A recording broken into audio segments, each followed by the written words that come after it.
Hey everyone, happy Wednesday. Yay, Happy yay, Wednesday. yay, Yay. yay.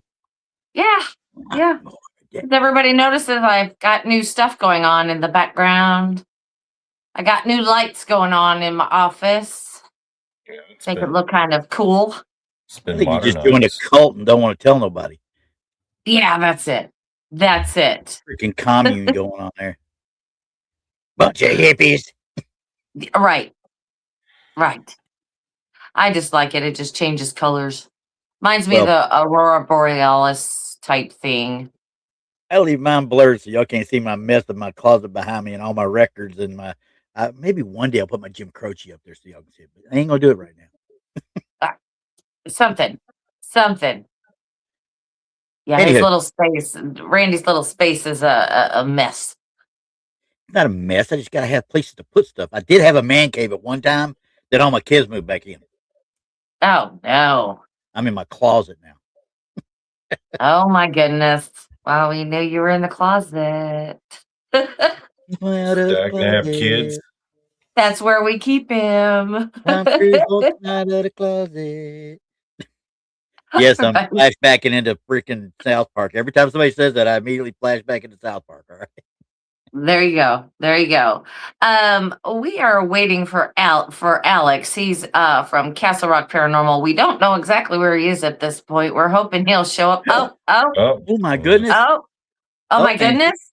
he come ready to get you. I'm gonna add him I in think just so he can so. yell at you. Here we I go. think. There he be. There you oh. are. I just gotta figure out how where my other remote went so I can turn this down, the TV down. He's got the TV up. He's like all Talk about a relaxed. He's delay. just like, I know. It's just kind of like, yeah, I'll watch the TV. Yeah. Well, thanks, Alex, for joining us tonight. We appreciate you coming on. Yeah, no problem. But, we were just, I don't Just know. We were kind just of talking it about our doesn't let me cramped find my other. spaces and where we are and everything. Donnie's got a whole downstairs, it looks like, to himself. He can make like a Well, killer like studio or I something. got a whole Toby's living in there. room here. Toby's there. We're actually moving like next week, so we're in the process of moving, so we're getting there. I got you. Oh, that's okay. I mean, just yeah, whatever it takes, it's fine. He's just relaxing anyway. But tonight, we thought we would talk about the Ruffin Theater. It is one that I got to investigate with Alex and Nikki, and to me, it was fantastic. And there's so many reasons why. But I'm gonna let Alex tell you a little bit about the history, so you can get a grasp on what we're dealing with and what kind of spirits we may be encountering there. Yeah. So in 1909 is when the Ruffin Theater was built. It's hosted since 1909. It's hosted people like Elvis Presley, Johnny Cash, Jerry Lee Lewis, and even more, and even Miss America in the 1980s. I'm not exactly sure what year. I can't remember. It was part of the research we did on that, and it's hosted a lot of well-known people in our city and in our area. So, but since then, 1936, the Ruffin burned down. The only thing left is the walls of the outside, just the concrete exterior, the foundation. Right. But when we were there this past weekend, we got fire, and we actually smelled smoke. We thought it was coming from under the stage. I mean, Yeah, Patriot, because like we never, we we thought never smelled that.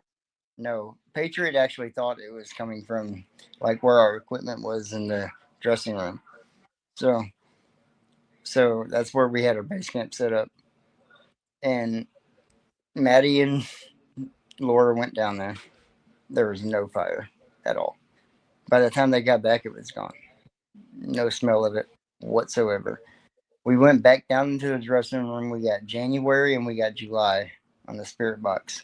So January 1936 is when the Ruffin burned down. Mm-hmm. July 36 is when it was rebuilt and restored.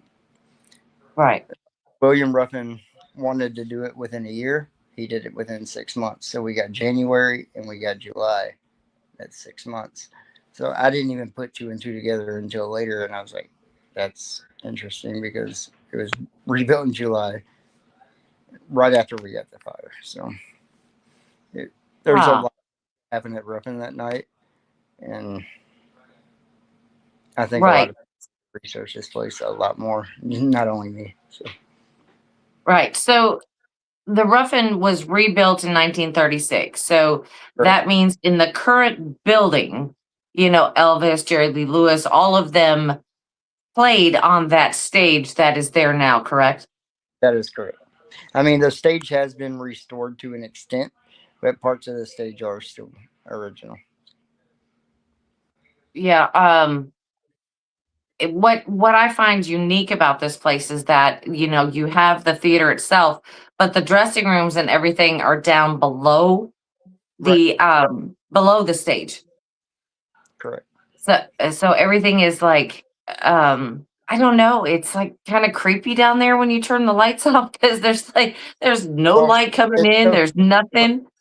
We had 3 other teams with us this past weekend, and we all went to an extent to where we're like, okay, everybody does a solo session inside the theater, and we'll hang out down in the control room, and while we're hanging out down there, while other teams are doing their solos, we're like, hey, let's do something down here. Like, let's see what we can get down here while they're up there, because Right.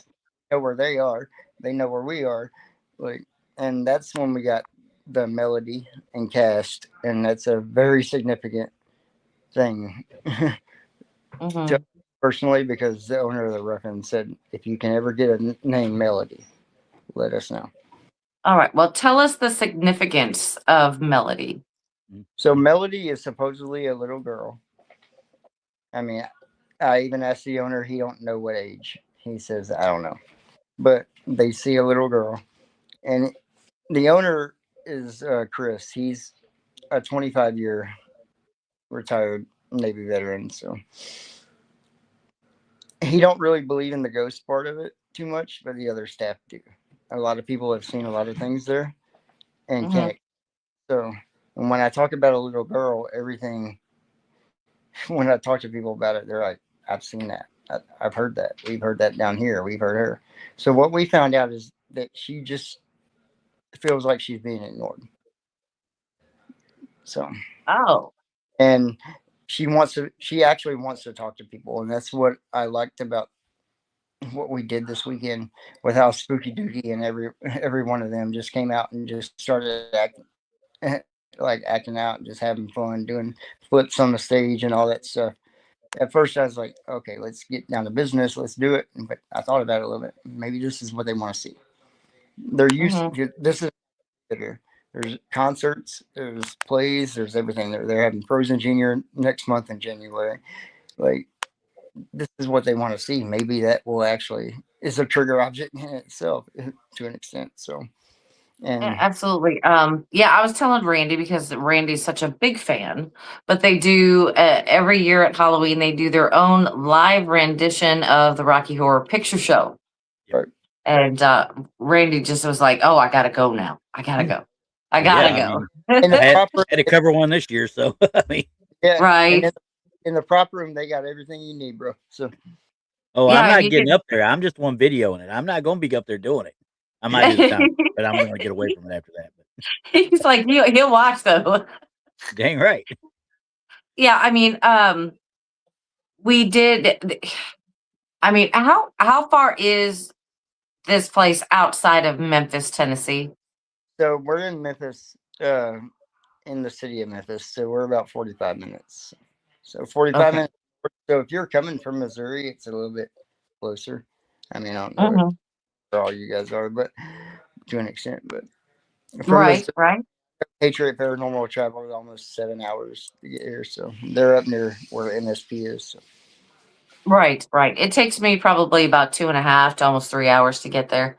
It's not bad. It's not a bad drive at all. because a lot of it, again, for where I live, is 2-lane road. And I You was know, telling them a lot about what you had said when you had left.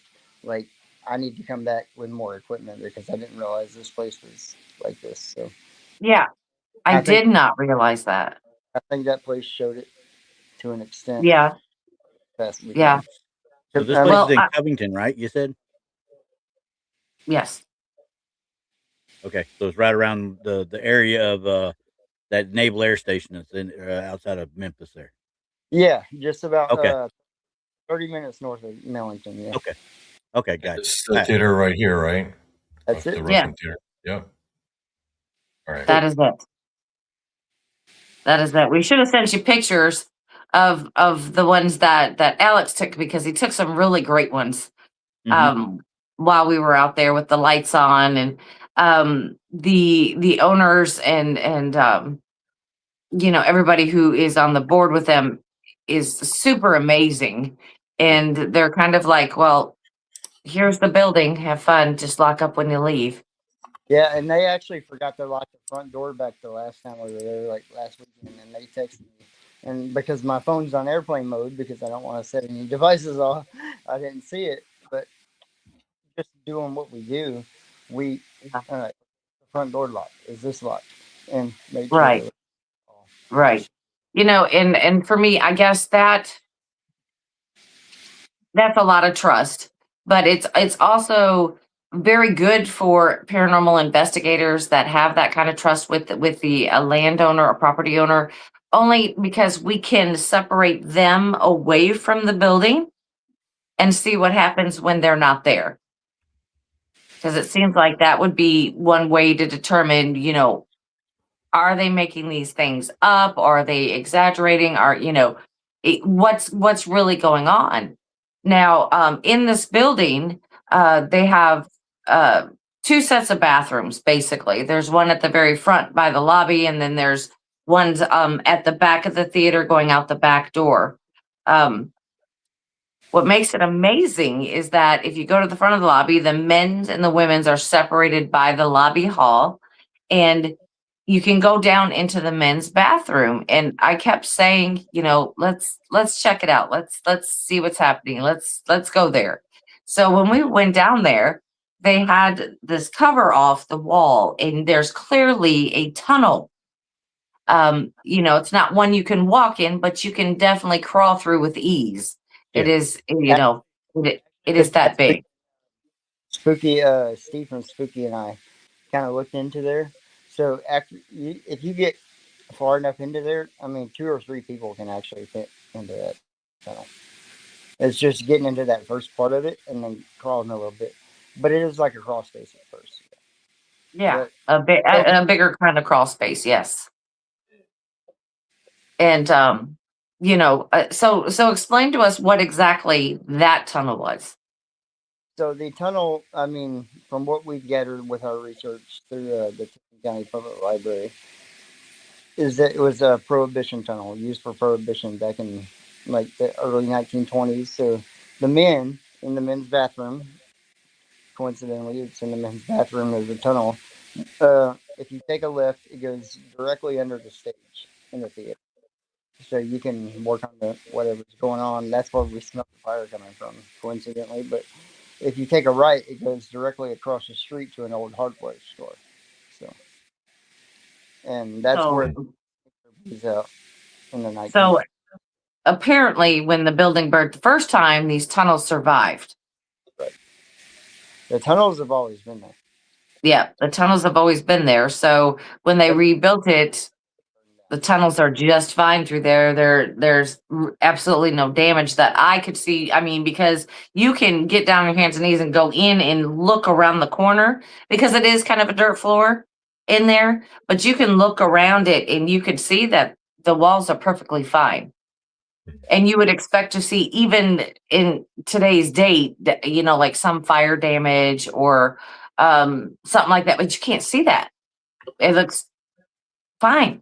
Because even the brick wall around the roughing was intact when it burned. So that's above the floor to where the tunnels are. So, I mean, if that brick wall is intact, I mean, the underground tunnels are going to be intact. So, And the owner of the Ruffin back then, it was actually the Palace Theater from 1909 to 1936 when it burned down. And then William F. Ruffin is the one that rebuilt it. He said he was going to rebuilt it within a year, and he rebuilt it within 6 months. Yeah. Yeah. So we did go up to where Elvis's dressing room was. Oh, nice. It's not big. I'll tell you, it's not very big at all. You would think it's this big luxurious room where he would have plenty of room to change and all that. Well, No. you got to remember when he played there, though, he was still relatively unknown. It was 1955, so 100%. I mean, Yep, 100%. so he wasn't going to get the star treatment from them guys, and it was a Grand Ole Opry type show, like a hootenanny type thing, the way I understand it. And I was like, Yeah, he did a lot of those though. well known in the Memphis area at that time, so everybody wanted him at that point, but they didn't know how good he was going to be. Exactly, he hadn't exploded yet. Thought to yourself because you think you're this big, and then look where he got. So. Yeah. Yep. Right. I was hoping you had those pictures, Alex, and I did not get them. Yeah, I got some pictures loaded up. Well, yeah, see if you can get like a side view or a front view, a better one than what you had. That was very pixelated, the one you had. See if you can get a real clear one. Right. That's a night shot. I found. Is this what the stage looked like? Yeah, I mean, yes. It's got a bunch of stuff on it now. Yeah. Got one of the exterior here. Yeah, that's it right there. 100%. Looks like they're set up for a play there. That wall right there with all the green and stuff is, that's exactly what it looks like today. So. Yeah, there's a lot to it. And then, even when you have the lights out, there are circular lights in the ceiling, and they emit color. So it just really makes it an awesome place to be. But when I was first in there and we had just shut off the lights and we were in the theater part, not in the lobby, but we were in the theater part, and I'm looking up at, the projection room. I am looking up there, right? And I see something walking across. I can see the head bounce as if it were human, and I could see it walking across there. That was, so much stuff happened in the first 10 minutes. It was unreal. That was happening. It's right after that, Brandy, Nikki actually saw that same shadow following you when you were getting up out of the seat walking towards us. She's like, and Nikki has only been on like 3 or 4 investigations. That started out with Old South Pittsburgh, so she got her feet wet pretty quick. But yeah. Well, I can understand that. Because I saw that shadow and we hadn't even started yet. That was the first thing that happened was in that projection room. I saw the shadow and I'm like, okay, all right. Oh, that's fine. And then we go to the men's bathroom. We look at the tunnel, and then I get, I get an EVP in there. Right. Oh yeah, you can definitely a male EVP. It was very angry. Yeah, you could hear it. We couldn't hear it with our ears at the time, but when I replayed it, you could definitely hear that it was in there. So we were going through all that. Then we decided to go upstairs in the top tier balcony. And then, tell us about what happened to you, when you had your first piece of, I should say, evidence up there, or your first encounter up there. Yeah, my first encounter, I don't know if it's evidence. It's on our YouTube at Castle Rock Paranormal. If you want to go look at it, just look up Ruffin Theater, Castle Rock Paranormal. You'll see it.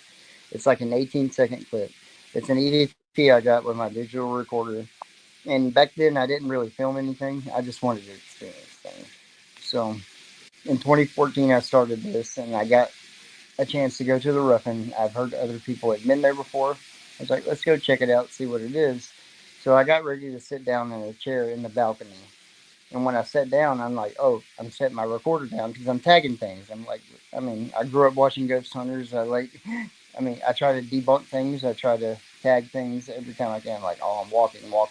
You'll hear me say walking 100 times in a fucking recording. So I'm sorry for the language, but that's what I do. And when I sat down, you hear, "Hey, that's my seat man." Like, "Hey, that's my seat man," in just that growly, whispery voice. And to this day, I can't explain it. And that was definitely. It sounded like the same male voice that you got on your recorder in its Yeah, tones. can you guys imagine that going into a theater to sit down and then you hear this It this was deep, wild. gravelly voice going, "Hey, that's my seat, man." Can you imagine? Oh, I'm sorry. Let me scooch over. I'm just gonna scooch. Let's slide over here, you know. But so we decided that we were going to go up there, and all there was now.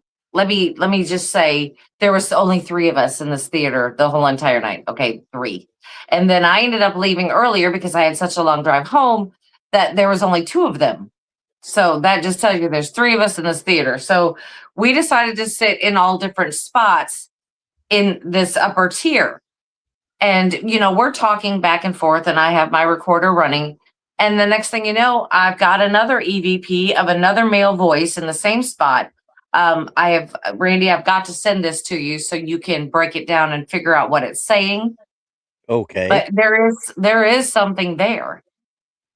Yeah, And I had to email all that stuff to you. I'll send it to you as well, bro. Oh, that'll work. I'll get and it all looked at and then tell right, Brandy she was weird.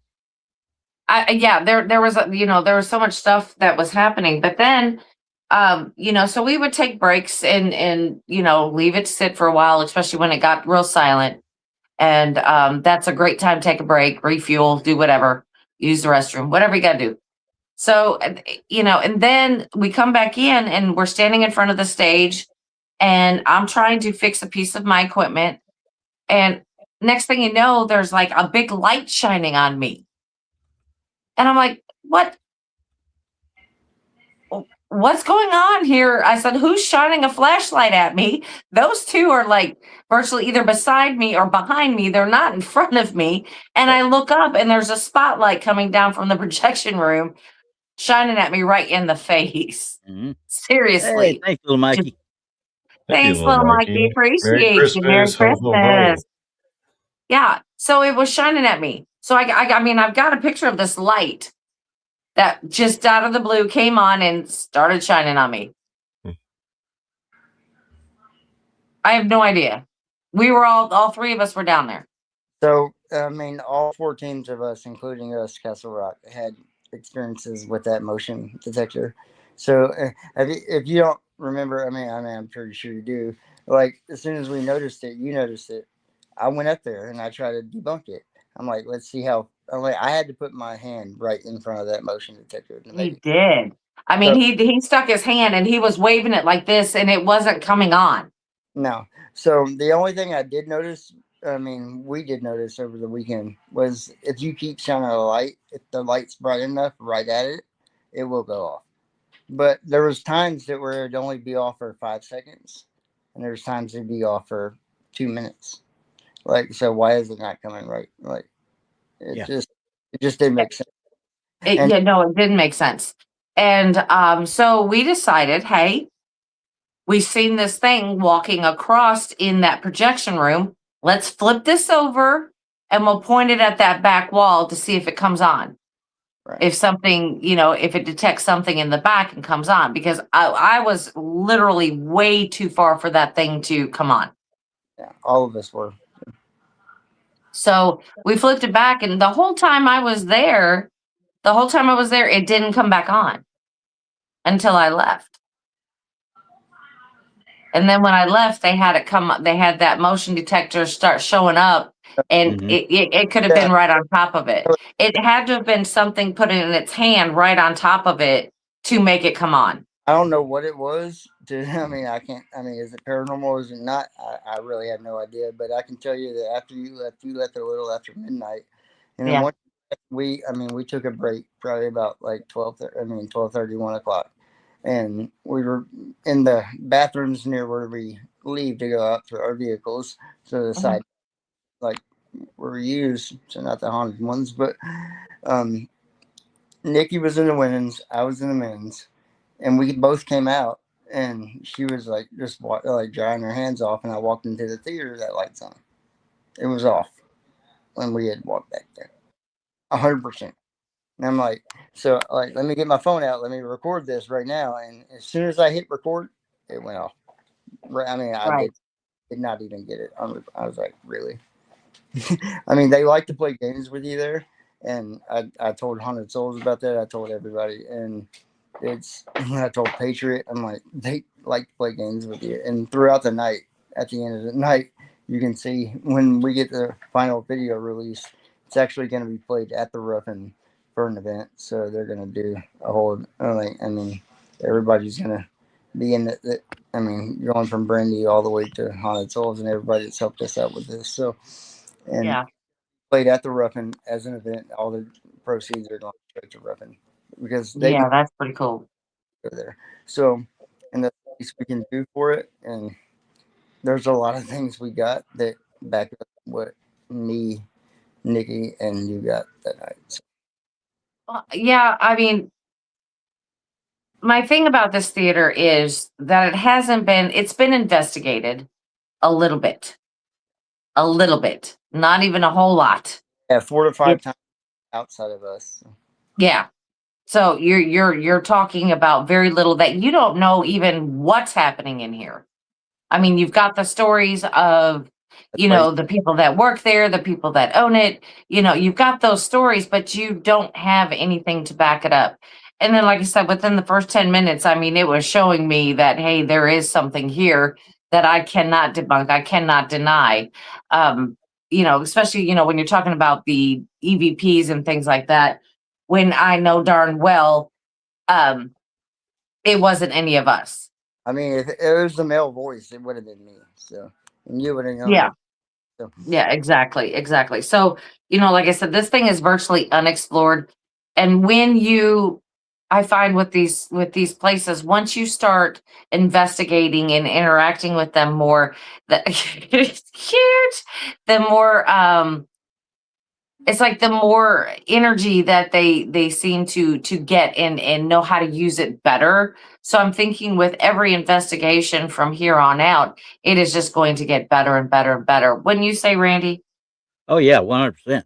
Once you get that first bit of the energy starting to flow, really, I mean, kind of like get the juices flowing, and then you add more people to it, But the problem is, though, as you go along, you're going to tire them out faster too as you go along. Well, that kind of happened to us too, because Nikki was doing around like 1, 2 o'clock in the morning after Brandy had left the first time. She was like, "Oh, I mean," but it's just me and her there. But the way when I have 3 other teams with me that all investigate so differently, but we all work so well together, that nobody said, "Oh, you have to do this. We have to do this." We did it. We just kind of worked, and we just did it. And I think the spirits responded to that a lot because. Wait, did you have Brandy with you during that one where you had 3 teams and stuff? No. Okay, good. She'd tell everybody. She always told me whenever we're doing something. You need to go do. But Brandy's going to be with us anytime she wants. That's for 100%. She's the one See, came down. no, I mean, you we guys suffered. actually, It's okay. I mean, you knew I was, down to business. I already felt it when I walked in the building. I was like, oh, Yeah. Okay. So, when I first walked into the building, I am just looking around because I am literally feeling that energy, and I'm just expecting to see something like, it was like it was going to pop out at any minute. And it's like, as soon as the owners walked out, we set our stuff down. I'm grabbing all of my stuff. I put my hair back. I flipped my hat around, and I was ready to go. I was like, let's do this, and it was so amazing. Just, when you're walking through this place, you're looking for spirits and you're looking for all of this stuff. And that's what we live for. This is our fun time. This is what we enjoy. Right. But the history on this place has really got me too. You can tell that the town has lost its luster. I'm going to say it that way. It has lost its luster. The downtown area where we were at, I mean, it's super cute, and all this, and it's really neat, but it's just, that's it for the town. And it's such a shame. And it's like buildings like these that I want to keep going. I It's mean, Yeah. we can't lose a lot of this. I think a lot of the hauntings there, not to cut you off right there, but a lot of the hauntings, because of what you were talking about, is based on the Civil War history there. Because we went to the library, we went to the museum. We're going to go back to we're going to do pre-research and we're going to do post-research on this place. Definitely. That's all. Definitely. After I'm we lucky do, mine ain't in here. we're going to be able to tie two and two together and see what actually is causing the hauntings there, who is actually there. Because we got 7 multiple times, at least 7 different times.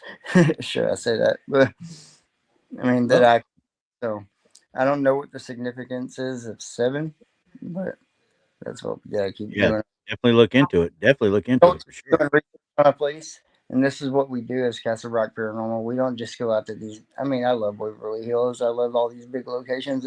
They're great.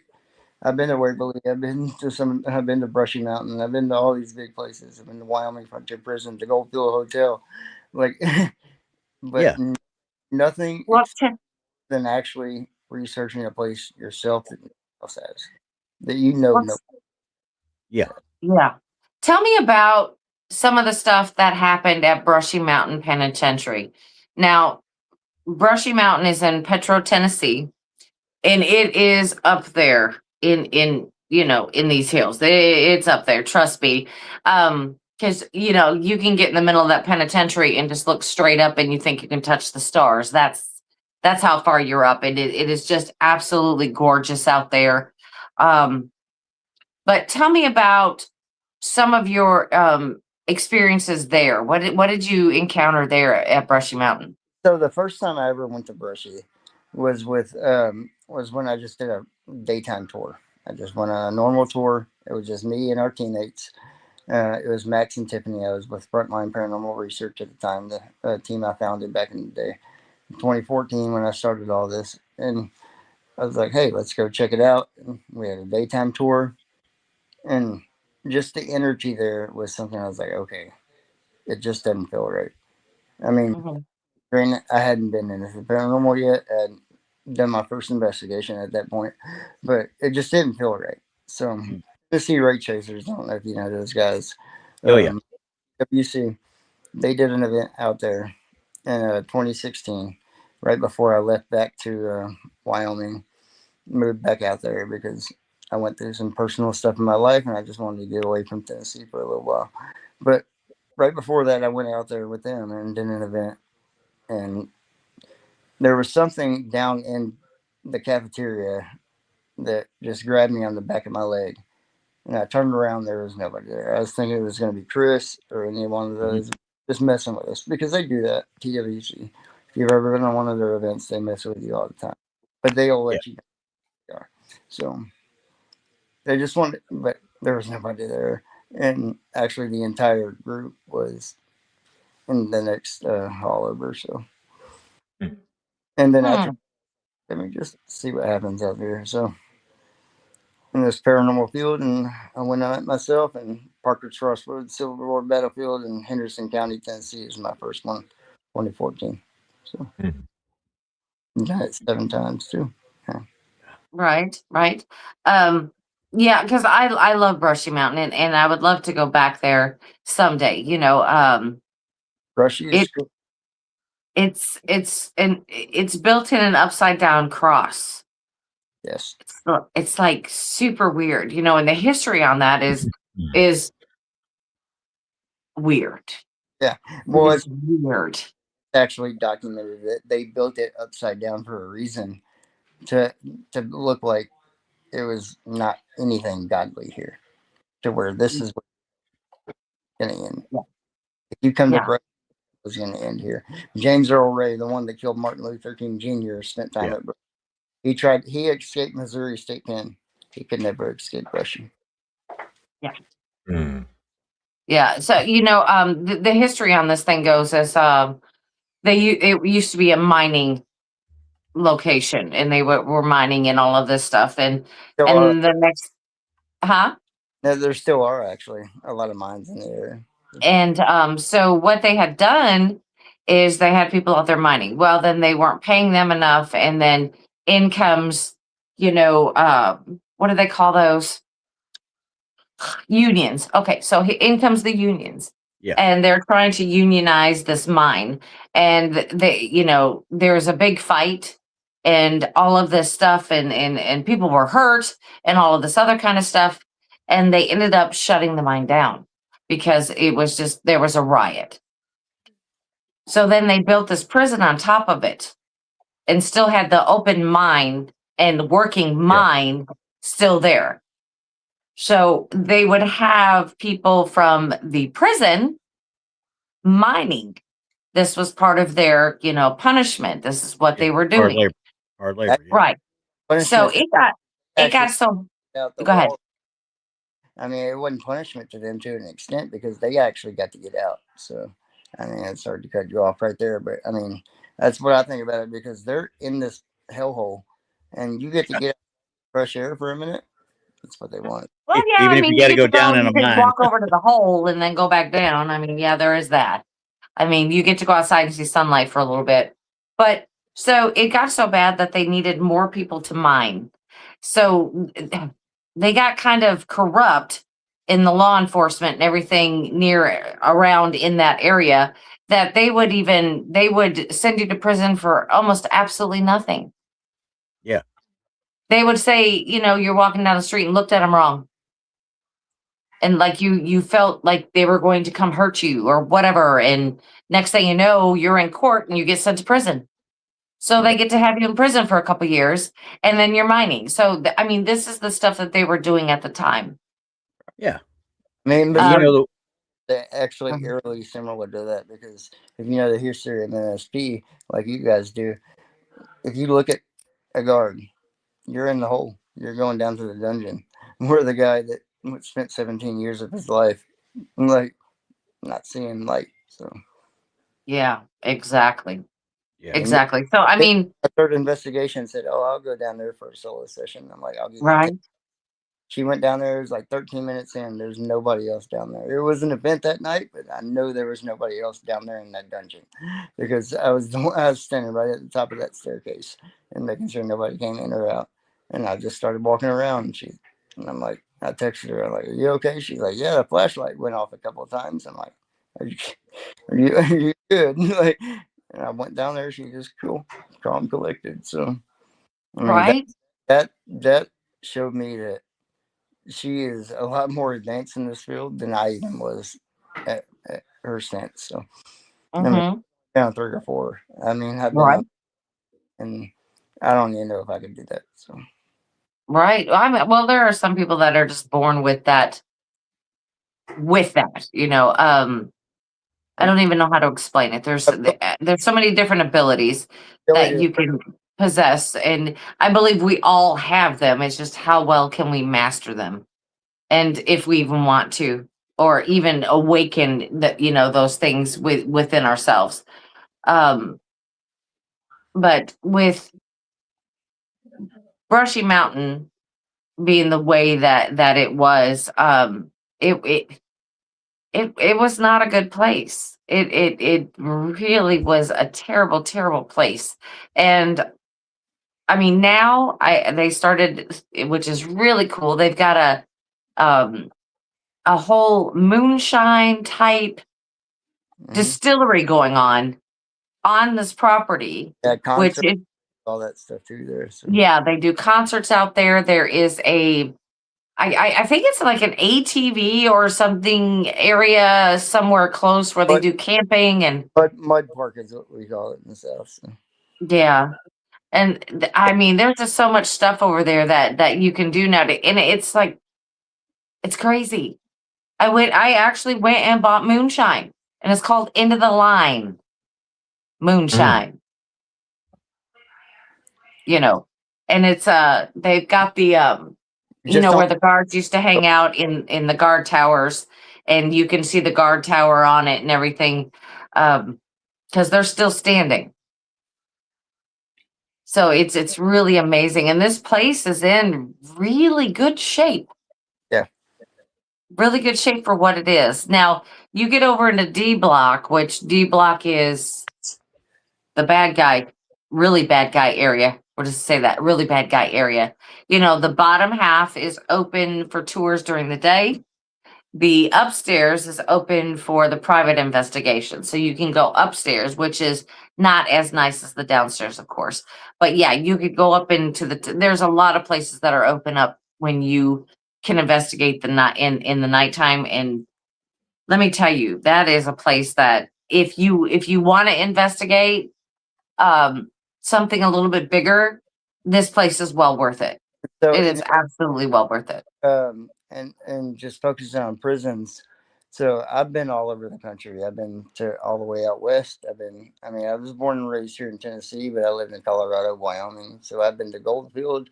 I've been to all these places. But if you ever want to go to a place, go to Wyoming Frontier Prison, because I've never used a thermal camera in my life but once. And it was another team brought out with me. That's what I like to do. I've been to a lot of investigations before. I met my fiance, Nikki. And when I left my last team, I'll still go out and investigate solo, but I want to have other people enjoy this field with us and with me. And just if they get it, sometimes I pay for things, and I paid for another team to come out with us to Wyoming Yes. in Wyoming, and they had a thermal camera, an actual thermal camera, not the iPhone one or whatever you use.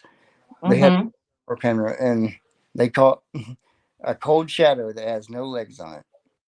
Looks like it's in a period clothing, and it's about 60 degrees. It was in the middle of July, and it was about 80 to 90 in that building at that time. So you can see all the heat around it.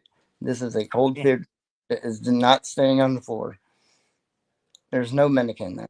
There's nothing. And we looked at every angle we could. And that place gave me the chills, because a little piece of history about that goes back to kind of how rough brushy was. But in Wyoming, they had this lady that lived across the street from the prison in the 1930s, and she would every Sunday bake all the inmates cookies, just so they would have something to enjoy, because she didn't know if they were innocent, guilty, whatever. Because back then, you didn't have the technology we have now to determine that. So, and then one guy got out of prison. He got on parole. He went across the street, raped and killed that woman, and and and just beat her to death. And a militia came, grabbed him up, took him back to Wyoming Frontier Prison. The inmates threw him off the third row. If you look one main cell block at MSP, where we go for the event set. That's Missouri State Penitentiary for anybody that doesn't know. I know, there's people who watch it, and they're all over the country. Plus, we have a few that are from out of the country. So we have to say it all out. It's Missouri State Penitentiary. So if anybody's wondering, that's what he's discussing. But I want to talk a little bit about you and how dedicated that you are when you're doing this. I want to talk a little bit about you. Have you always seen the paranormal, or is this just something that you liked and got into and was like, hey, I can see these things now? Or what began? How did it begin with you? So it began back when I was 13, 14 years old. That was right before I joined the military. I was in the military between 2007 to 11 in the U.S. Army. And during that time, that was right after I had started watching Ghost Hunters and all that, when I was living with my dad, going to high school. After the military, I got out, and I was like, okay, is this stuff real? I don't know. I see it, and I'm like, okay, they're doing it right from what it seems, but it's TV. You never. So my mission was to go out and prove that this field is not real. That was I was like, I'm going to go out here. I'm going to go to the most haunted location I can find that somebody gives me access to. I'm going to have cameras, and I'm going to show it's not real. And I went there. We didn't, we had I had an iPhone 8 at the time, and then went around and we're talking. And then Tiffany and Max, which my cousin Tiffany at the time, and her boyfriend Max was Frontline Paranormal, who we were with when we started. We're at Parker's Crossroads Civil War Battlefield in Henderson County. they were all taking a break. And Max was at the car smoking a cigarette. Tiffany was using the bathroom on the site because it is during the day. I mean, sun up to sundown is when it's technically open, but if you get permission, they'll let you out there as long as you're not tearing up. Nothing. Right. I was just walking around the battlefield and I saw a Civil War soldier in full gray uniform looking at me, like standing with a sword in his hand. And I started walking towards it, and I'm like, okay, there's somebody out here messing with this. And I just started running towards it. It vanished. I never saw it again. And then right behind that wood line was Union burial ground. And it's one head. And upon later research, because I didn't do research at the time, I do now, but there's 78 soldiers, Union soldiers, buried under one headstone out there in the middle of the woods. And that, I don't know. I can't that.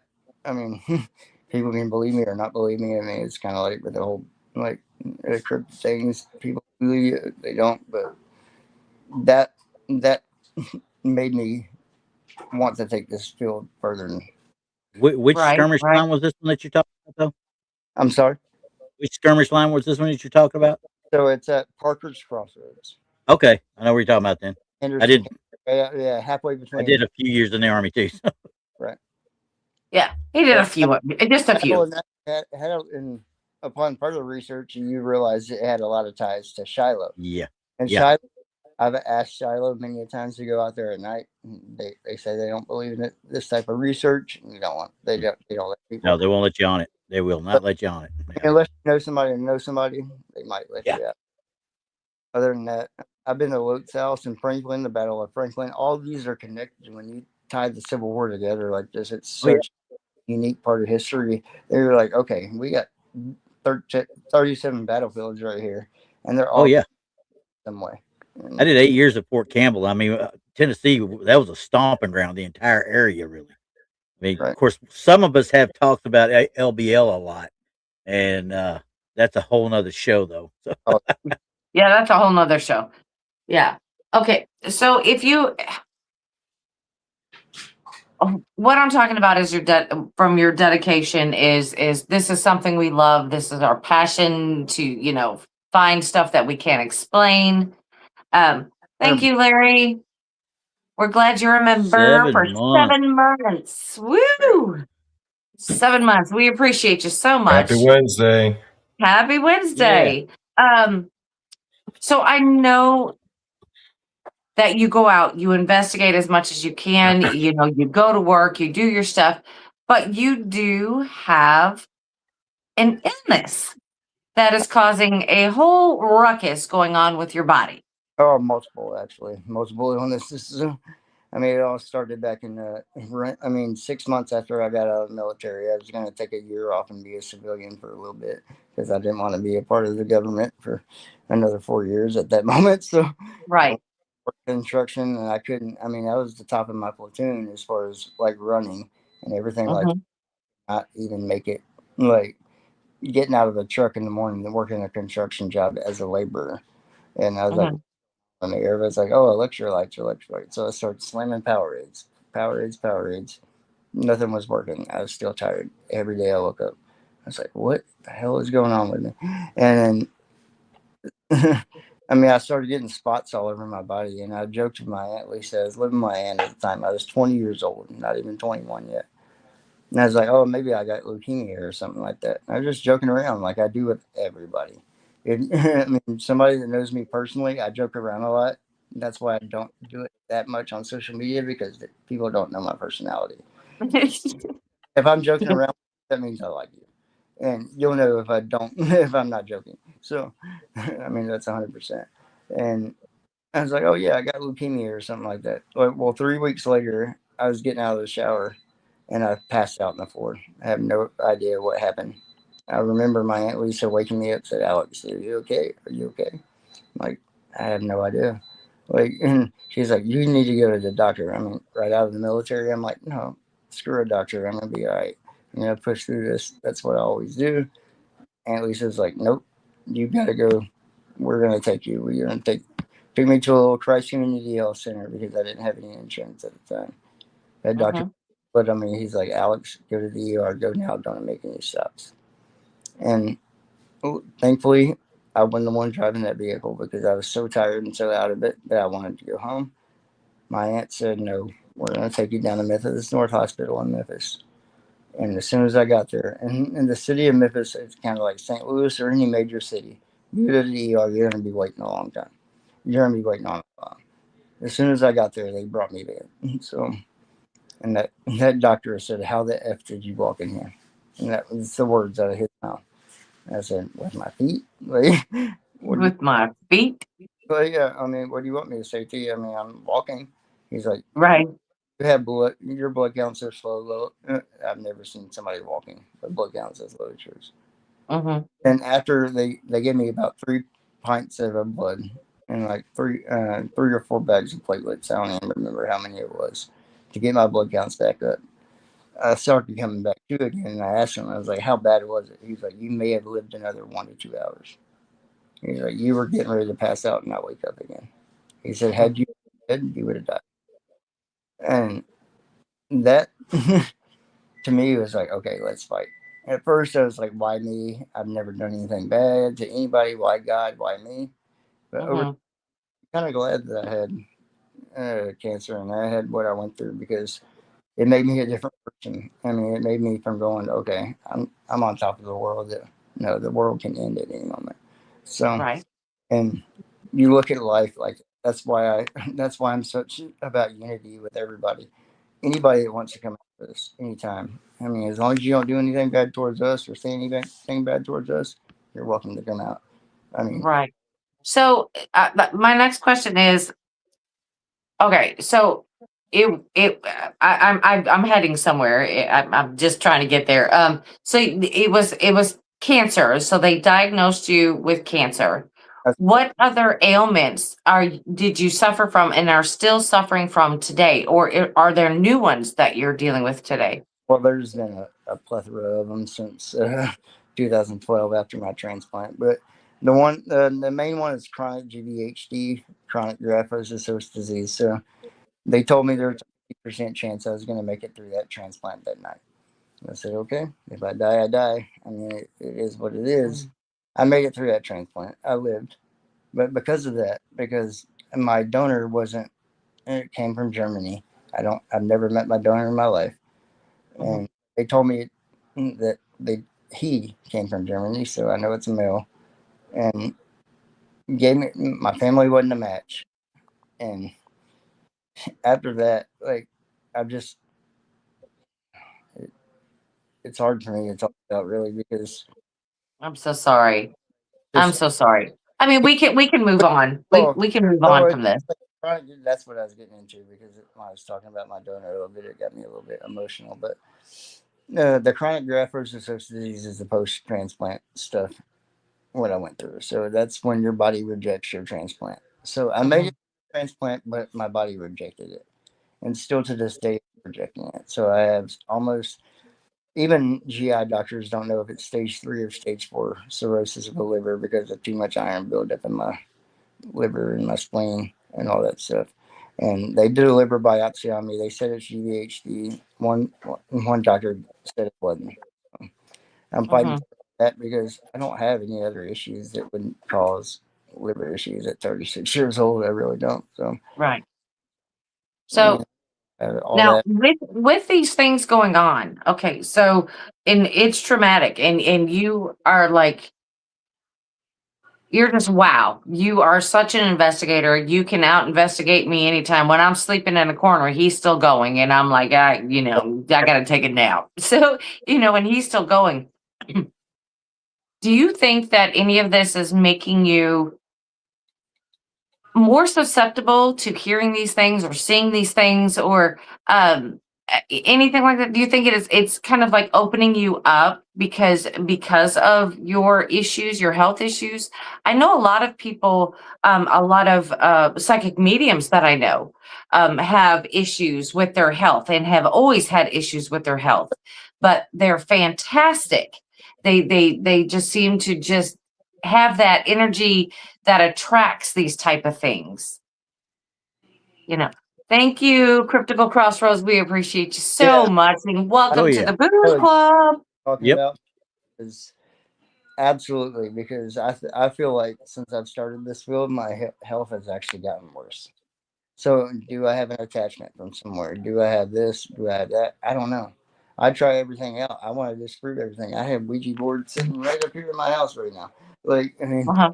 flashlights up there. Okay, I'm let's done. see if anything comes out of it and attacks me. To me personally, I mean, I talked to Brandy about that. Like, it's like I think it's just a communication device. It's all on how you use it and how you perceive it and how you respond to it. So, Exactly. I mean, if you don't do it the right way, a spirit box is going to lead you to possession. But I think my health, and I've had a lot of teams that help me get going in this field. Cryptic Shadows, Mhm. first one, they're out of Mississippi. I mean, I don't even know if they're even a team anymore. They were the first one that ever helped me, and they said, "Don't. I mean, your illness is going to be I mean, almost like something they're going to prey on, because you may not have fear, but that you have something they're going to leech onto." Your weakness. They're gonna find your weakness and they're gonna extort it to the extent. So I'm like, I'm gonna I, fight. I think that I think that you may have a weakness in your body, but I think that your spirit is fantastic. It's top tier. I mean, investigating with you is invigorating because you just want to keep going and keep going and keep going, and that gives me a sense to push through and go to it. Also, when I was with you, it's like when you're with someone that just likes to sit and they talk and they miss the whole entire investigation because they're just busy catching up. That's okay and that's fine, but to investigate is the passion. Right. And Randy can even say, yeah, it's fine to talk and everything, but you want to get out there, investigate. You want to find out if Yeah. what's going on in the location you're at. I mean, And we that's all know hard this. too. We love learning from different teams because everybody does things different. If everybody was Yes. the same, this world would be boring. And when you go out and actually find different teams of different like methods of investigating, like I Yeah. used flashlight. I've never seen a YouTube video that somebody uses a pulsating flashlight to try to capture evidence. And I got one of the most significant experiences I've ever had in my life at Wyoming Frontier Prison using that the first time. So Mhm. since like, okay, this might actually work. You're going to try Yeah. to turn it off. But it's just no matter what technique anybody else has, you can learn from them. Oh Like, yeah. Yeah. And you can always take each other and your findings versus their findings, or hey, what did you find doing this? We went in there and we found this, and you can compare notes and stuff and come to something even better, maybe. Yeah. Yeah. Well, that's what we did at Ruffin. I mean, there was only three of us and yes, we pretty much stuck together. I mean, I always like to investigate with at least one other person for validation. Also, I always say that because like if I see something, I'm like, hey, do you see that? And they're like, yeah. I'm like, good. See? Somebody else has seen that. I mean, I feel like if I can't catch it on audio and I can't catch it on camera, well, at least I've got a witness right there that says, yeah, I seen it too. and that's kind You of know? what happened when we started. Is like we went up into the balcony, and this is something I was texting you about that I couldn't send through email. I was trying to get it sent through email about the pictures and the video. But the video we got this past weekend validated what the pictures and stuff I sent you. Like, because I didn't even notice it. We were just watching after Brandy and us left the next night. Like, just watching it on TV. I was airplaying it from my phone. I'm like, okay, let's see the videos I got. And Dickie's like, hey, did you just see that? I'm like, it's something right in front of you. I'm like, no, I didn't. So I rewind it and I start going screen by screen. I'm like, yeah, there's a full silhouette of a person right in front of me. It ducks off, Yeah. and you don't hear any footsteps in the video, the actual video. And when I enhanced it through ChatGPT, that's the only way. I mean, I got a phone, so I don't know how to enhance stuff. I'm not a tech guy, but you could see even with ChatGPT the outline of a person standing right there. They had three different enhanced images of it. And when I play that video over and over again, it just creeps me out. So I'm like, okay, was it real? Was it not? Maybe it was just my eye.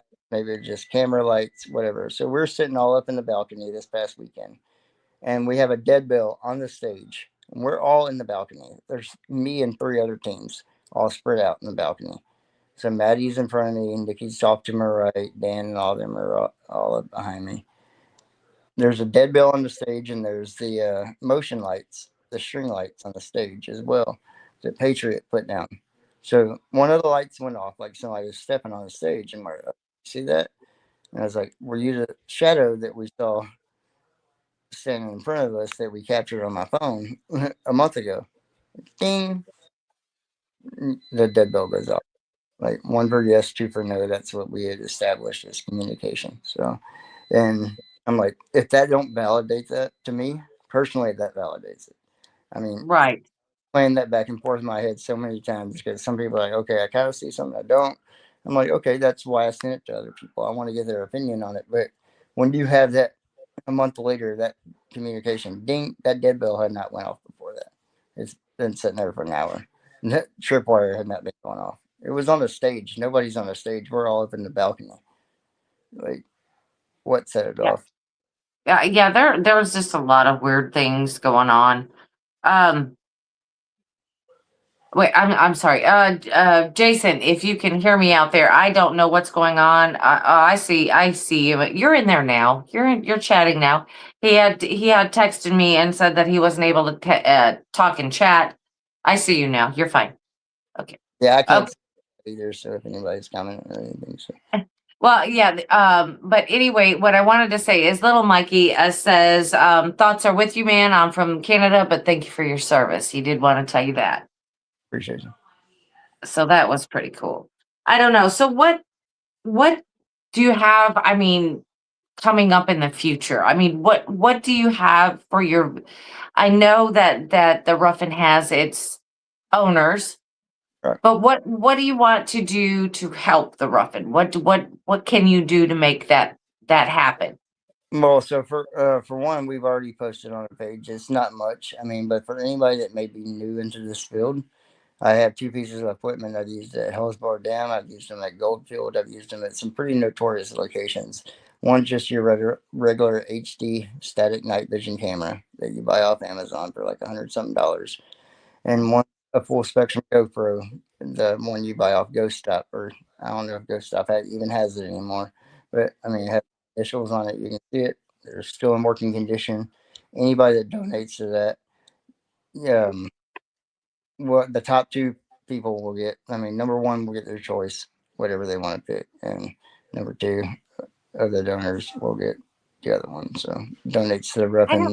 The link is in that. So that's more what I want to do for Ruffin because they've shown us so much love about just opening. Yeah. Well, I don't know which one if I were to win something like that, I don't even know what I would choose. Right. I think I would choose like the GoPro. I think. Yeah, personally, I would because I've caught what I believe to be some pretty good shadow figures on that full because it's full spectrum as well. So Yeah. spectrum. I don't know, Donnie. What would you choose? What would you choose? I mean, What are my you got the options? night vision. You got night vision or GoPro. Those are my 2 options. Yeah, that's it. That's what you're. Yeah. You know, or just regular night vision from Amazon. You know what piece of equipment I fell in love with kind of recently, though? When we went over to Dogman Ranch, man, those thermal cameras are useful. Oh, Yeah, man. a I wanted thermal. one so bad. Yeah, I That wanted goes. one of those things so bad.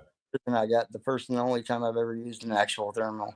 We got something significant. I mean, that's also on our Facebook and stuff like that. So I remember, like, I'd be sitting around the campfire, like me, Monica, her husband, Tex, Pops. We'd be, it's dark, right? You're sitting around a campfire, you're in the middle of the woods, and then you just hear rustling. And I'd be like, "Yo, hand me the thermal cam." I look over, and it's like, "Oh, it's 2 possums, and they seem to be right. They're either mating or they're fighting, But like you saw exactly what it was. There was no Yes. speculating. Oh, I hear footsteps down there in the woods. I guess it's a squirrel. I hope it's a squirrel. Living in Yeah. Colorado, especially out in the middle of the woods like that, you want to know what's around you, and the I only want to know exactly what it is. like that. So you Yeah. see, you know if it's a possum, you know if it's a bear, you know if it's a moose, you know. Yeah. So Yeah, and with those thermal cams, it's really easy. It's just like bam right there. It's just like, oh, okay, it's a have possum. heat, and then what is it? So that's Yeah. what. Yeah, like I, this I, one did- right I here. oh, go ahead.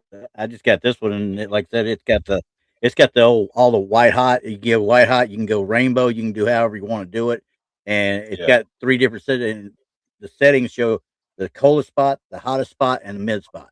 Every single time you get it poised on something, I'm like, wait a second, I got to start reading the daggum pamphlet on this thing before I start trying to use it. So, Mhm.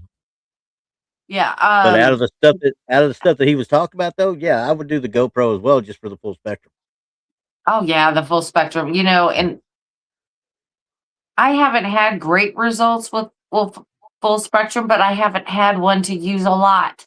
You know Yeah. what I mean? To keep using. So, I mean, yeah, I would like to try something like that out. Mm. The thermal for anyone out there. Hey, you don't have to go out and buy this super expensive thermal like a FLIR 2000 or whatever they're up to now. I mean, Yeah. they're expensive. Yeah, they're hella good, but you don't have to go out there. Electricians use these thermal imagers all the time to find hot spots and wires. Oh yeah. So you can find something a little bit less. They don't have to be Yeah. top of the line and ghost related. You can No, go. man. Like I refuse to go into the woods without a thermal cam. If someone's like, "Hey, Donnie, you want to go hiking in the woods?" I mean, like, no thermal cam? No, screw that. That I mean, idea is stupid. I always have my pistol on the side of me too. I mean, they can Yeah. everywhere I go. That's true. And That's true. Always got to have protection. but Always. Yeah. have a thermal and some bear jumps out of the wood at me, I want Well, something. that's going to be Yeah. like Donnie's preferred equipment, though. It's going to be his thermal. So I guess that's going to be Donnie's first piece of real equipment he's going to have to buy. Yeah. And I'm gonna make sure I buy a FLIR. Yeah, and if Yeah. honestly too, if you phone or Android, it works for either one. Just buy the Yep. FLIR one, or I mean, just the one that adapts to your phone because it's an Yeah. actual camera. It's just not the But original one yet. we got to explain Yeah. to folks why specifically a FLIR I would buy though, because we were talking about it Just backstage we were before the talking show. about backstage because we're gonna make sure we fix the actual the FLIR logo that's on the display, and we're gonna put a Rick So in front of it. I'm So that one way of we those say it's Rick people FLIR. that I like to nickname like my gear, right? Like if I had like a special camera that I would bring, I'd give it a name, right? So if I had a Right. FLIR thermal cam, I'd call it Rick FLIR. Ric Flair. There you Yeah, go. the nature That boy. might people actually keep up with their equipment. So Yeah. Right, right. Yeah. But I've seen them, I've seen them the attachment to your cell phone, but then I've also seen the electrician side, Okay. and they've got like it's almost like a mini tablet. Mhm. Mhm. So you can get more definition in versus on your phone. oh, So you absolutely. can really see what's happening in individual spots, which is nice because sometimes the FLIR gives you like a blob. It's a blob. Yeah. It depends You on know, the resolution you got going on it. Yeah. yeah. And on your phone, I mean, it will eat your battery alive to do a high resolution. It will. That's why I would say try to find something or a different device to use it on Mhm. versus your Yeah. phone. Yeah, even just filming off my phone, that's all I do. That's how I film almost everything. I Yeah, mean, because you can film everything off of that. That's fabulous. I filmed off my like static night vision, the one I'm giving away and stuff like that. If anybody donates to roughing, and I like how they came out, but it's so tedious with you having to pay for like apps and stuff like that on your Yeah. laptop. You can just do it from your phone with InShot or Chat. I mean, anything like, and you can Yeah. use with apps that are free or next to nothing and make it look aesthetically pleasing to the eye to where people are going to want to follow it. So that's all we're trying to get. It's really just people to look at it and follow it, and then if they actually watch it, they will see the real side of the paranormal. They will see the research going into it, what we Mhm. do, and I mean that's all I've ever cared about. So I mean, Yeah, there's a lot of sleepless nights, a lot of just sitting in the dark, waiting for something to happen, and it doesn't. yep. And I had people ask you like, "How's it like being a ghost hunter?" And I'm like, "I sit in the dark and talk to myself for 12 hours. That's how it's like." So. That's yeah, pretty much how it is. and then I sit here in front of a computer doing this for another week and a half to 2 weeks just going over the stuff You're right. like that. Yeah. Right. I do There is a lot of that. too many. Look, do you know how I describe ghost hunting actually, as someone who else has done it a few times now? When people ask me, yo, you do like paranormal investigations? What's that like? And I'm like, it's kind of like fishing where you sit around all day and you're kind of bored, but it's a little bit better than fishing because at the end of the day, you're trying to find some magical shit. Perfect, Yeah, Donnie. no. Perfect. Try to find something magical. Yeah. Don't be comparing it to my fishing, all right? No. Most But people, I mean, fish is just fish, right? At the end of the day, they're just fish. You know, Yeah, it's I kind mean, of I they're food. there You know, Randy. there's an analogy. There's Randy's an a big fishing analogy. lover. Yeah, between ghost Yeah, hunting and fishing. Yeah. Yeah. Except fish ain't magical, Randy. They're just food. You put them in your sandwiches. yeah. Yeah. Well, Yeah. You've never they hooked say ghost- into a lunker, okay? Here they go. I did because I know you guys are a lot on the cryptid side of it as well, and I did want to up since I'm on here tonight because I've never done like into the cryptid thing too much. I never researched Bigfoot, skinwalkers, anything like that. I did live an hour away from Skinwalker Ranch. Mm-hmm. I was in Green River, Wyoming, so outside of Utah is where Skinwalker Ranch is, so about an hour and a half away. And I was doing the whole Randonautica thing with one of my friends that I worked with. Driving around like, oh, search for ghost, and it took us near like a headstone. I'm like, okay, whatever, that's probably coincidence. So I was like, okay, look up Skinwalker, and it took us to what's called Horse Loop Canyon. It's on top of a mountain that's in between Green River and Rock Springs in Wyoming. And then when we started going up that mountain, like you could see the wild horses that were there. It was probably 1 o'clock in the morning. Like one of them like reared up at me, and I'm like, "Oh, don't hit my car, bro! Don't hit my car!" And I turned around, it was gone. There was no horses there. So I was there, and that's heavy Navajo territory. So, I mean, I kind of brought this up to Brandy a little bit when we were at the investigation. I was like, "What was that?" Because I don't know. I've never done any research. Did it look like a regular horse? Did it look off in any way? First, yes. Really? How so? Oh, at first it looked like a regular horse? You can hear me in the video. I have it on my YouTube. It's like you can hear me in the video. Don't hit my car, bro. Like, and just messing around. Yeah. Oh, really? And then I turn around and heading back. I'm gonna tell you straight out. Even the Go ahead. Yeah. Oh, I was just gonna say, anytime you've been out in the woods at all, you may have been investigating. You just didn't know you were investigating. Right. You know what I mean? And this was like trying to debunk the Randonautica thing because it's like, oh, this is all popular with TikTok, whatsoever. Yeah. Yeah. Go out and debunk it and just show you this stuff is not real. And then I may have encountered something that I truly believe to this day it may have been a skinwalker. I don't know what it was, but there's a way a wild Mustang that's rearing up at your car that's almost hitting your car, and then you turn around within seconds. You lose your video because I was recording the entire time, and then you can see me cut back. It looks like I edited something out, but my video stopped, and I turned it back on. There's no horses around. There's no footprints. There's no nothing. How far were you from your actual Nautica spot that you were on the way to? About 9 miles. 9 miles? Yeah, it was up on top of a mountain, so not very far. Yeah, I mean it's on Castle Rock Randonautica Experience. So I mean, the first part of the video, the first 4 minutes are the other things we. So you didn't piece it together at the time, like just the timing of meeting the horse and the Randonautica trip? No, not until later. It was just like you just happened upon a horse and be like, hey, don't touch my car.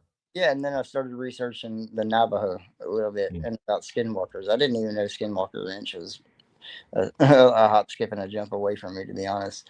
I mean, I've never been able to get in Skinwalker Ranch, but I had actually done like a 3-night stay out there with a tent, like in the field across the street from Skinwalker Ranch. Never seen anything, no UFOs, no. But that's not saying it didn't happen there. It's just maybe it didn't happen when I wasn't there. So, I mean, I never in the whole side of the cryptids, never really done much research on it. But when I looked up Navajo and about the skinwalkers and what they are, and it goes back to when I first moved up to Wyoming. A friend of mine that I met that I was hanging out with that at work, he said, and he was former veteran too. He's a military army sniper. He was out hunting mule deer in September And on that same mountain, he said he saw like almost like a deer or an elk that stood up. And he's like, "What is that?" And he shot at it. He hit it. He said he knows he hit it because he saw it fall over and go to the ground. He went to the Wait, you said he saw a deer or elk standing up like almost like a human. on twos? Yes, almost like a human, like just rearing. Damn. He could only see really the antlers, so he just thought it was an elk or just some like maybe an animal that had gotten like some bad water or something like just crazy in the brain. Like, okay, what is this? Like, shoot it and let's go up and get it. In Wyoming, they don't care as long as you tag it. So he went up to it. There was no blood trail. There was no nothing. He's like, I know. Yeah. Like, I've hit a lot of people in my life. There's nothing. And I was like, okay, maybe it was just his mind. And then about a month or two later, when we did the Brandon Nautica, that's when we had that. And I was like, later in time, I was like, oh, I'm putting everything together going, Yeah. we really did experience something there. And I should do more research on that because I don't know. Was it skinwalkers? I have no idea. Was it a horse and I didn't hear it? Probably. But no, you'd have heard it. Don't double guess. You would have heard a horse. You'd have heard it. I'm just saying, you would have heard it. I mean, because we talk about skinwalkers. I mean, we absolutely talk about I've walkers heard all of the time. horse cryptids before, like Mhm. paranormal stories involving like horses that were really weird, and the horses were, come out of nowhere and disappear, and it would really freak some people out. Well, well, Donnie, because we think that this is a skinwalker is somebody who has asked basically the devil to come help them. That's basically what's happened, and it gives them ability to change shape, and for it to be any type of shaman that has gone way off path or anything like that, Native American. What is one of their the animals that they would prize? It would be a horse. Yeah. So would it make sense that they would choose that as the animal to turn into? Yeah. I mean, It came kind of late in a lot of Native American cultures, though. You know what I mean? Like, yeah. Well, for my research, the Navajo actually used this, like, actually put curses on rival tribes and, like, almost took possession of, like, cattle and horses like that to Because it was a prized possession. Absolutely. fend off other rival tribes, just almost like voodoo in the South. Yeah. They're set, and they've done too much into that. But I mean, that's kind of what the Navajo did with the skinwalker thing. So I mean, I've never seen anything UFO wise. I've seen some weird stuff in the sky. Is it a UFO? It's an alien? I have no idea. But I've seen some strange stuff. But I've never done too much research on it.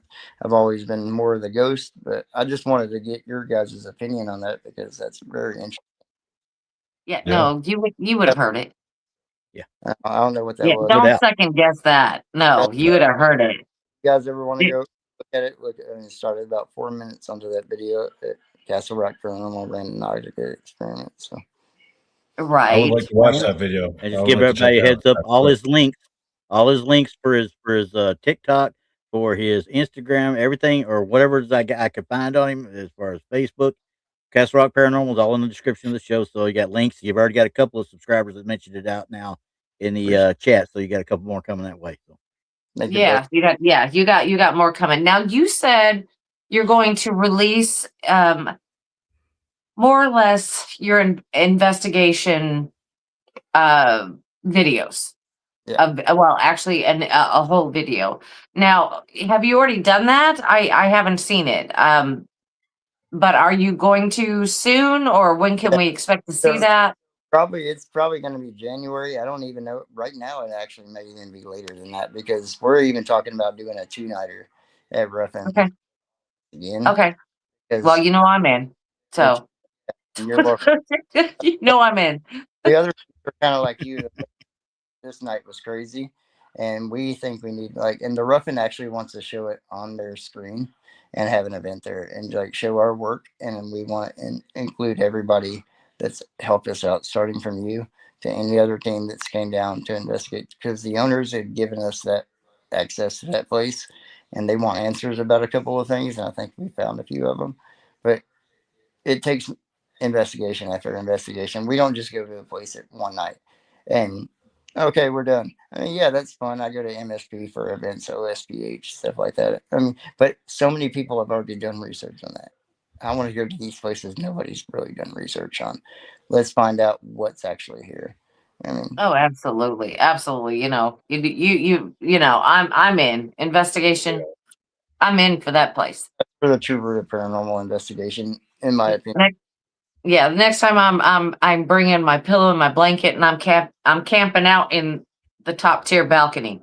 That's Yeah. where I want to sit. I mean, I don't know if you saw it, but we talked about it last night. I was tired. I worked a lot. I mean, Nikki worked a lot last night, and we were both very tired on the podcast last night with HSP. But it's like, and we're gonna be going back out again. And Brandy, you're definitely welcome. You're part of our on our side of Thank town. you so much. I just had a lot uh, of fun. We know that this is again our passion, but I mean, I had a lot of fun doing it. It's I mean, I just didn't realize what I was in for, and that I needed more. I needed more equipment. I needed more stuff. It was just I brought the basic essentials because I'm like, well, it's new. It's not been investigated that much, and it was giving me all it had to give. So I'm like, oh gosh, okay. So I was not prepared. But now I know.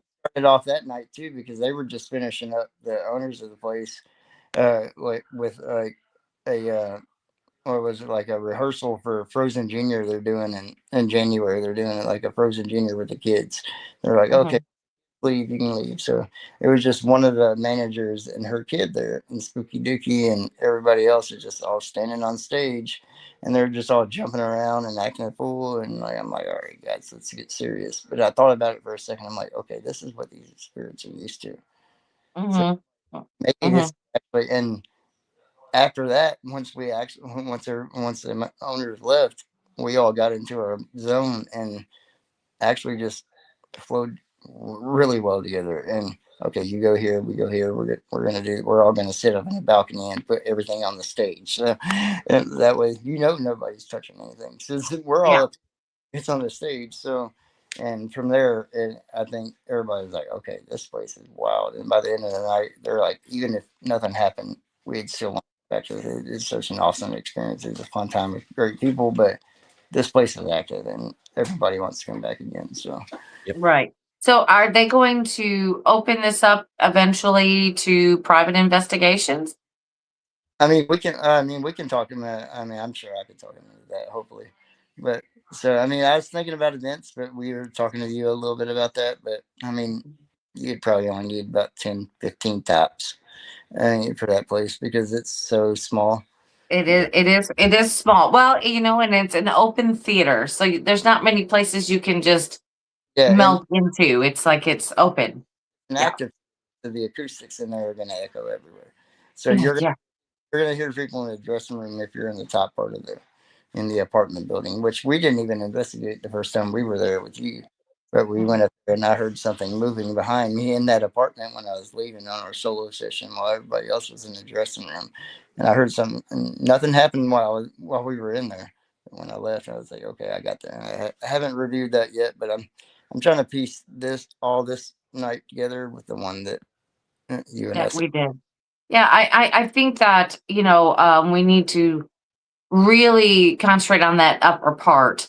It's giving a lot. And I'm sure you've got a lot of time, and with great property owners. I mean, it's going to be awesome, Yeah. with the amount of work that you're going to put into these investigations, that you're going to see more and more happen. And the owners seem on board with that. They're good with that. And You know, I'm like, as well as I do, yeah. people in this field don't do that.